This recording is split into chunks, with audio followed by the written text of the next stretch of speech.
ಆಚರಣೆ ಮಾಡ್ಕೊಂಡಿದ್ದಿಲ್ಲ. ನಾವುಗಳು ಕರ್ನಾಟಕ ರಾಜ್ಯ ಸಂವಿಧಾನ ಬಳಗದ ವತಿಯಿಂದ ಸುನಿಲ್ ಬೋಸ್ ಅವರ ಅಭಿಮಾನಿಗಳ ವತಿಯಿಂದ ಅವ್ರನ್ನ ಒತ್ತಾಯ ಮಾಡಿದ್ವಿ.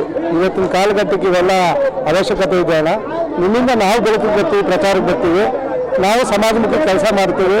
ಈ BBMP ಅವರಿಗೆಲ್ಲ ಬಟ್ಟೆ ವಿತರಣೆ ಮಾಡ್ತೀವಿ, ಮತ್ತು ದಿನಸಿ ಕಿಟ್ ಕೊಡಬೇಕು, ಅಂದ್ರ ಶಾಲೆಗೆ ಮತ್ತು ಅಂಗವಿಕಲ ಮಕ್ಕಳಿಗೆ ಬಟ್ಟೆ ವಿತರಣೆ ಮತ್ತು ಹಣ್ಣು ಹಂಪಲ ಕೊಡ್ತಿದ್ದೀವಿ.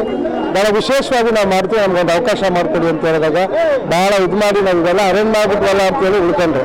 ಅದಕ್ಕೆ ನಾವು ಸಾಹೇಬ್ರಿಗೆ ಆಭಾರಿಯಾಗಿದ್ದೀವಿ. ಇವತ್ತು ವಿಶೇಷವಾಗಿ ಅಲ್ಲಿ 2 ಮಾವಿನ ಮರಗಳಿದ್ವು, ಹಳೆ ಮರ, ಅದನ್ನು ತೆಗೆಸಿ ಅದು ಹೋಗಿದ್ವು.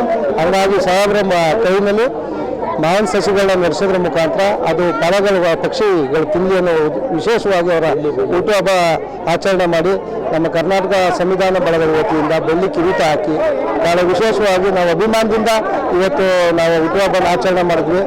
ಅಲ್ಲಿ ಯಾವುದೇ ಲೋಪದೋಷ ಇಲ್ಲದೆ ಮಾಡ್ತಾ ಇದ್ದಾರೆ. ಸಂವಿಧಾನ ರಕ್ಷಣೆಗೆ ಯಾವ ಥರದ ಕಾರ್ಯವೈಖರಿಗಳನ್ನ ರೂಪಿಸಬೇಕು, ಹೊಸ ಹೊಸ ಕಾರ್ಯಯೋಜನೆಗಳನ್ನ ಮಾಡಿದ್ದಾರೆ.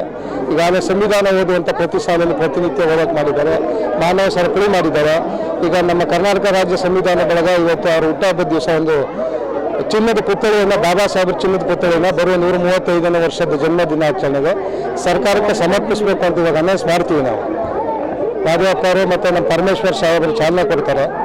ಹಾಗಾಗಿ ಪ್ರಿಯಾಂಕಾ ಸಾಹೇಬರು ಎಲ್ಲ ಪಕ್ಷಾತೀತವಾಗಿ ನಾವು ಎಲ್ಲ ನಮ್ಮ ಸಮುದಾಯದ ಶಾಸಕರು, ಸಚಿವರುಗಳನ್ನ ಕರೆಸಿ ಅದನ್ನು ಉದ್ಘಾಟನೆ ಮಾಡಿಸ್ತೀವಿ.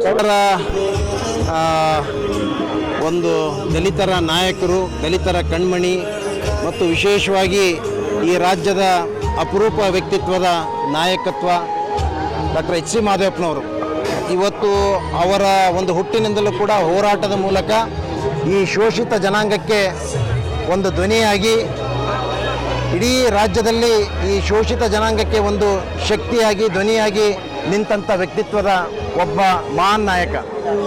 ಇವತ್ತು ಈ ರಾಜ್ಯದಲ್ಲಿ, ಈ ದೇಶದಲ್ಲಿ ಸಮಾಜ ನಿರ್ಮಾಣ ಮಾಡಬೇಕಂತೇಳಿ ಇವತ್ತು ಪಣ ತೊಟ್ಟಿದ್ದಾರೆ. ಅವರು ಇವತ್ತು ಸೋಷಿಯಲ್ ವೆಲ್ಫೇರ್ ಮಿನಿಸ್ಟರ್ ಆಗಿ ಭಾಳ ದೊಡ್ಡ ಕ್ರಾಂತಿಕಾರಿ ಬದಲಾವಣೆ ತರುವುದರ ಮೂಲಕ ಈ ಒಂದು ಆಶಾಕಿರಣವಾಗಿ ಹೊರಹೊಮ್ಮಿದ್ದಾರೆ. ಅಂಥ ನಾಯಕನಿಗೆ ಇವತ್ತು ನಾವೆಲ್ಲ ಕೂಡ, ಇಡೀ ರಾಜ್ಯದ ಎಲ್ಲ ಜನಾಂಗ ಕೂಡ ಎಲ್ಲರೂ ಸೇರಿಕೊಂಡು ಇವರಿಗೆ ಹುಟ್ಟುಹಬ್ಬದ ಹಾರ್ದಿಕ ಶುಭಾಶಯಗಳನ್ನು ಕೋರ್ತಾ ಇದ್ದೀವಿ.